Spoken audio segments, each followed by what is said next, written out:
The great crystal chamber of the Apex Dominion. Truce talks have stalled. A demand is made. Surrender 3 colonies as tribute. The human emissary stands. He gathers his papers. He speaks 6 words. We will handle this ourselves now. Then he walks away. The galaxy's most powerful beings are left in stunned silence. But what happens when the primitives you've cornered refuse to fight the war you've planned? And what if the battle isn't for territory, but for your mind?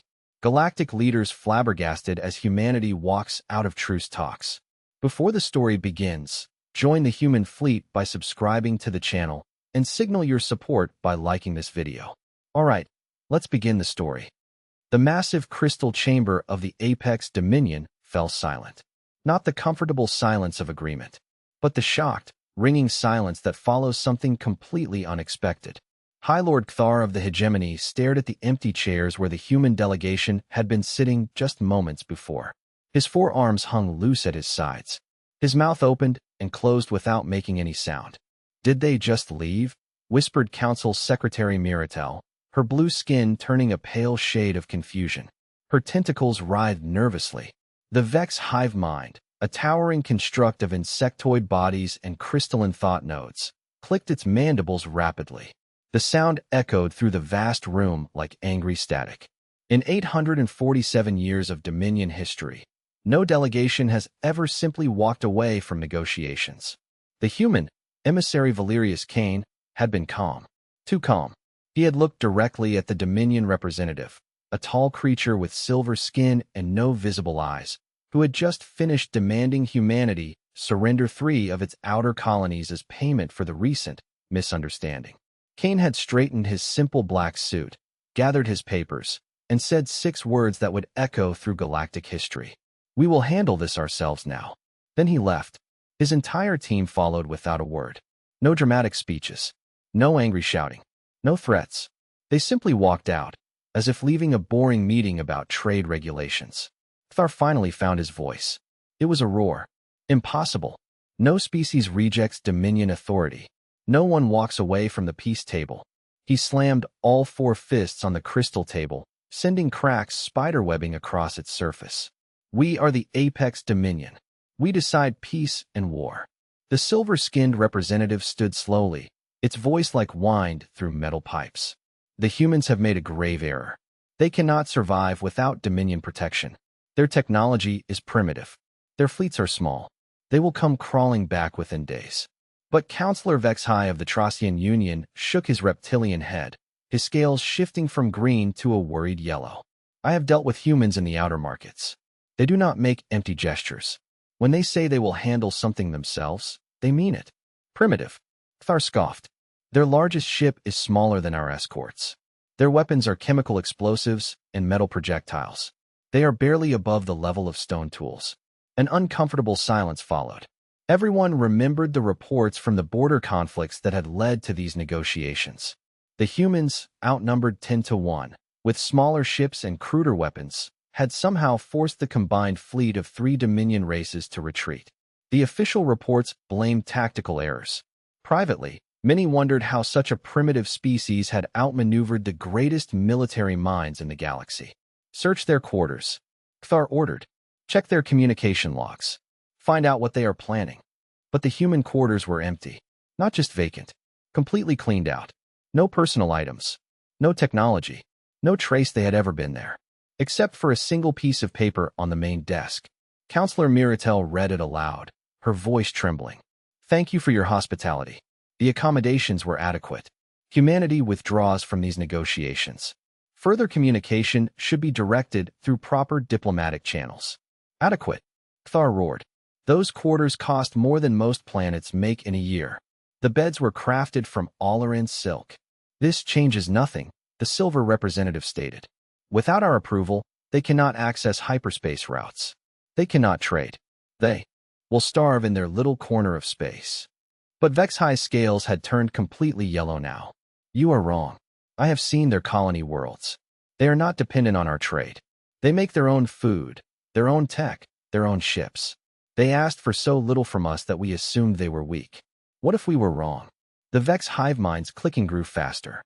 My scouts report unusual activity in human space. New construction. Ships moving in patterns we do not recognize. Perhaps we should wait and observe. Coward, hissed Thar. Your hive grows soft. The humans need to be taught a lesson, and the hegemony will provide it. But even as he spoke, reports began filtering in. Human ships spotted in systems far from their territory. Small, fast vessels that appeared and disappeared. Human traders had stopped arriving at commercial hubs. It was as if humanity had simply vanished from galactic society. Overnight, for the first time in nearly 1,000 years, a species had rejected the authority of the apex dominion and walked away. And nobody knew what would happen next. Earth's military command center buzzed with quiet activity. Unlike the chaos in the Dominion chambers, here, everything moved with purpose and precision. Chancellor Eva Rostova entered the command center, her face tired but determined. The weight of leading humanity through its most dangerous gamble showed in the lines around her eyes. Admiral, she said, addressing the man before a massive holographic display. How long until we're ready? Admiral Chen turned. We've been ready for 2 months, Madam Chancellor. The question is whether the galaxy is ready for us. Dr. Anya Sharma looked up from her terminal, pushing her glasses up her nose. The consciousness-linked targeting is working better than expected, Chancellor. Our pilots can now target multiple enemy ships simultaneously with near-perfect accuracy. The quantum fold drives are installed on all primary vessels. We can move forces anywhere in known space within hours, not weeks. The Dominion had made a crucial error. They assumed that because human technology looked primitive, it was primitive. They saw chemical rockets and thought humanity was backward, not realizing they could be mass-produced in astounding quantities. They saw projectile weapons and assumed humans couldn't afford energy weapons, not understanding they were chosen for reliability and ease of maintenance. Show me the deployment status, Admiral Chun ordered. The holographic display changed, revealing the true scope of human preparation. Hundreds of ships were positioned throughout human space and beyond. Not the handful that alien intelligence knew about, but massive fleets hidden in asteroid fields, behind moons, and in the dark spaces between systems. Ghost Fleet Alpha is positioned near hegemony space, a commander reported. Ghost Fleet Beta is monitoring Dominion movements. Ghost Fleet Gamma is ready to strike at Vex Hive territory if needed. All fleets report ready status. Chancellor Rostova studied the display in amazement. How do we hide all of this? Dr. Sharma smiled. The aliens made another mistake. They assume all advanced technology must be detectable by their sensors. Our stealth systems work on principles they haven't discovered yet. We've been watching them for months, completely invisible. The truth was even simpler. Alien sensors looked for energy signatures they recognized. Human ships used power sources that didn't register. Alien intelligence monitored frequencies they understood. Human forces used quantum entanglement communication that was invisible to traditional methods. While the Dominion debated humanity's place in their hierarchy, human engineers had been solving practical problems. How do you move fleets without being detected? How do you fight an enemy with superior individual technology? The answers came from human creativity, not from copying alien methods. Supplies? The Chancellor asked. The asteroid mining operations are producing more raw materials than we can use, Admiral Chen said confidently. The automated factories are running continuously. We have enough for a campaign lasting several years. They have no idea we've been completely self-sufficient for over a year. This was humanity's greatest secret. While participating in galactic trade, they had built their own production capacity. Every colony was designed for independence. Every SHIP could manufacture its own replacement parts. Dependence was weakness. They still don't understand, Dr. Sharma observed, watching a replay of the Dominion Council session. They think we're being emotional. They can't imagine we've been planning this for months. Let them think we're acting in anger, Rostova said with a small, cold smile. It will make them underestimate what comes next. The plan was elegant. Other species built ships to win battles. Humans built ships to win wars.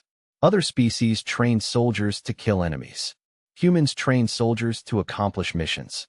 Our embedded observers report increasing military activity, a commander announced. The hegemony is mobilizing 3 battle fleets. The Silver Dominion is moving forces toward our border. Perfect, Admiral Chen said. They're doing exactly what we expected. massing their forces for traditional warfare. Dr. Sharma pulled up tactical simulations. Our real advantage is that we're not planning to fight the war they're preparing for. The aliens expected humanity to defend their territory. They prepared for siege warfare. They positioned fleets to cut off supply lines. But humanity wasn't planning to defend. They were planning to win. The hegemony fortress world of Core had never fallen. For 300 years, it had guarded the main hyperspace route into hegemony territory. Its orbital defense platforms could destroy entire fleets. Its planetary shields could withstand bombardment from 100 warships. Its garrison of 50,000 elite soldiers had never known defeat. War Master Zorgan chose it as the staging ground for the punitive expedition. The first sign of trouble came at 3:47 station time. "Admiral," the communications officer said, his scaled features tight with confusion. "I'm receiving strange reports from the orbital platforms." "What kind of reports?" Zorgan didn't look up from his tactical displays. "That's just it, sir. No reports.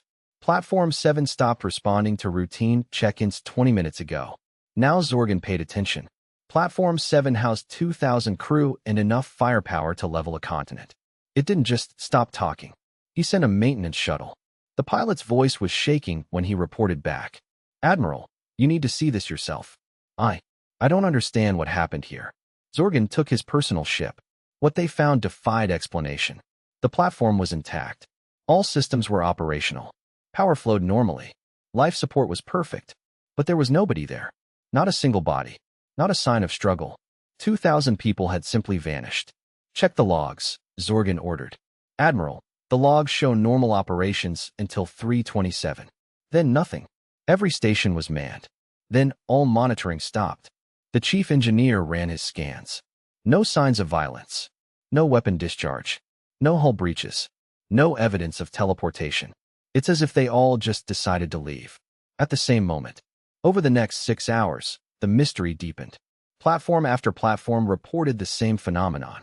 Crews simply disappeared. Zorgan ordered his ships to approach the planet. 50,000 soldiers on the ground would make short work of any invader.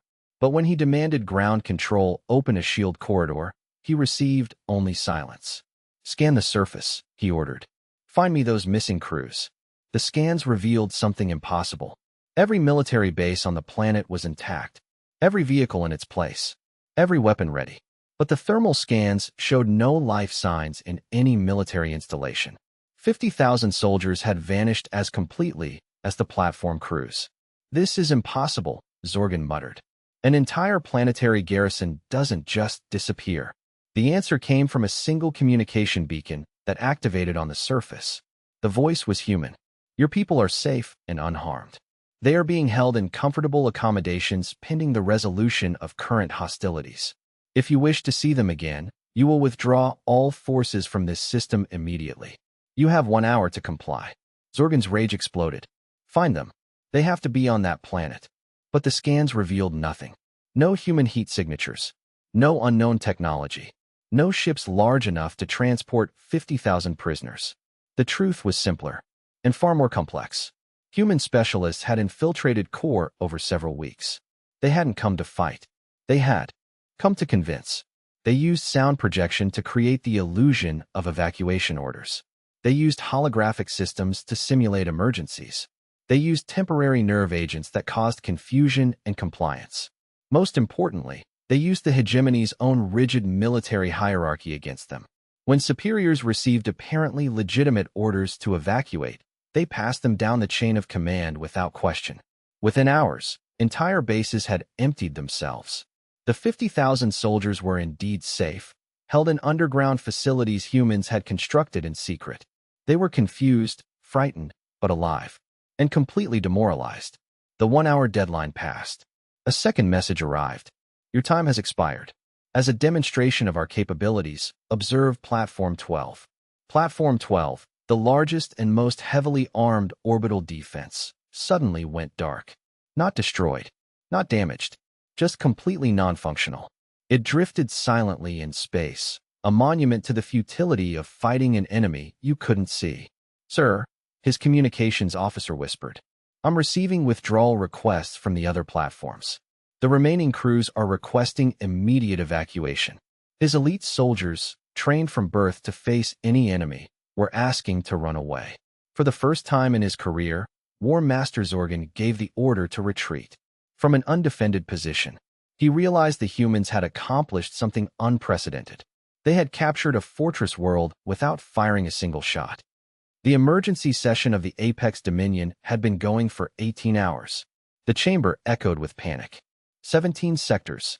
High Lord Kthar roared. 17 different sectors reporting simultaneous human activity. How is this possible? They don't have enough ships. The display showed a galaxy in chaos. Hegemony supply convoys vanished. Dominion communication networks failed. HFY's military leaders disappeared from secure compounds, only to be found hours later wandering in random locations with no memory of what had happened. This is not warfare, Kthar declared. This is humiliation, finished Counselor Miratel quietly. They are making us look foolish.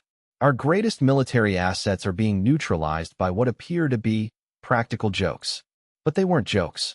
Each action served a strategic purpose. The disappeared admirals were the ones coordinating multi-fleet operations. The stolen supplies were from depots supporting aggressive expansion. The hijacked networks were used to spread false orders and confusion. Humanity was systematically dismantling the galaxy's military capability without a single traditional battle. Then came the report from War Master Zorgan about the fall of Core. Silence fell over the chamber. If the humans could neutralize Core, no world was safe. Dr. Kelvinos, a science advisor who had studied humans, requested permission to speak. Honored counselors, I believe the humans are employing a form of warfare we have never encountered. Traditional warfare focuses on destroying enemy forces. The humans appear to be focused on psychological manipulation and operational disruption. They are not trying to kill our soldiers. They are trying to make them ineffective. Impossible, scoffed the Silver representative. Military discipline cannot be so easily undermined. That assumption may be incorrect when dealing with humans, Dr. Kelvinos replied. Their species evolved to excel at reading social cues, detecting deception, and influencing group behavior. What we consider impossible manipulation may be natural talent for them. A new report silenced the debate. A message on every screen. War Master Zorgan will be returned to you shortly as a demonstration of our peaceful intentions. 30 minutes later, Zorgan materialized in the center of the council chamber. He simply appeared, unharmed, well-dressed. He carried a sealed message tube. How did I get here? He stammered. I was on my flagship. Kthar took the tube with shaking hands. Inside was a single sheet of paper. 2 words. Your move. The galaxy's greatest military leaders stared at the message, finally understanding. They were facing something completely outside their experience. Humanity had not just rejected the galactic order. They had made it irrelevant. 6 months after humanity walked out, they returned. The same crystal chamber. But everything had changed. Humans who entered were different. Gone were the careful smiles. In their place was quiet confidence and unmistakable authority. Emissary Sarah Chun led the delegation. She was younger, with the sharp eyes of someone who had seen combat, and the calm bearing of someone who had won. You have returned, Kthar said, his voice lacking its former arrogance. We said we would handle things ourselves, Chun replied calmly. We have. Now, we are here to discuss the new reality. What do you want from us? The Vex hive mind asked. Recognition, Chun said simply. She activated a holographic display. Large sections of what had been hegemony space were now marked as human-controlled. Trade routes were reorganized around human logistics. Recognition that humanity is a sovereign power. That our space is our own. That we are equals in this galaxy, not subjects to be managed. And if we refuse? The Silver representative asked. Then you will continue to lose worlds, fleets, and armies to an enemy you cannot see, cannot fight, and cannot understand. Admiral Chun replied from behind her. We prefer cooperation, but we are prepared for either. The demonstration had been thorough. Dr. Anya Sharma stood to explain. You made 3 critical errors in understanding humanity. First, you assumed primitive-looking technology meant primitive capabilities. Our ships are smaller, but more efficient. Our weapons are simpler, but more reliable. Second, you assumed our cooperative nature meant weakness. Our willingness to negotiate did not indicate an inability to fight. It indicated a preference for better solutions. Third, and most importantly, you assumed we would fight the kind of war you were prepared for. You prepared for battles. We planned for victory. She then revealed the Human Intelligence Network. For months, human agents had been embedded throughout galactic society, not as spies, but as observers. We knew every military commander's personal habits, she explained. We understood each species' social structures and cultural fears. We identified the key nodes in your supply chains and communication networks. By the time we walked out of these negotiations, we already knew exactly how to defeat you without firing a shot. The alien representatives listened in stunned silence. They had known every secret base, every hidden fleet, every contingency plan. They had known exactly how to exploit the psychological weaknesses of each species. This is why we left, Emissary Chen explained. We realized this council was not interested in treating humanity as equals. You saw us as a problem to be solved. We decided to solve the problem ourselves. Chancellor Rostova appeared on the main screen, broadcasting from Earth. The old system is over. The days when a small group of species could dictate terms to the rest of the galaxy have ended. Humanity offers friendship and cooperation to all who are willing to treat us as equals. We offer neutrality to those who prefer isolation. But we will not tolerate attempts to dominate or control human space. The terms were not negotiations. They were statements of the new reality. Human space was sovereign. Human ships had unrestricted access. Human citizens were equals. In return, humanity offered genuine cooperation, shared technology, assistance with problems, protection for smaller species. This is the choice before you, Chen concluded. Accept the new reality and benefit from cooperation, or continue trying to maintain a system that no longer works and face the consequences. One by one, the representatives gave their formal acceptance. Even Kthar, his pride broken, nodded his agreement. As the session concluded, he made a comment that would become famous throughout the galaxy. We thought we were negotiating with primitives. We were actually threatening Earth's children. The age of human subservience was over. The age of human partnership had begun, and the galaxy would never be the same.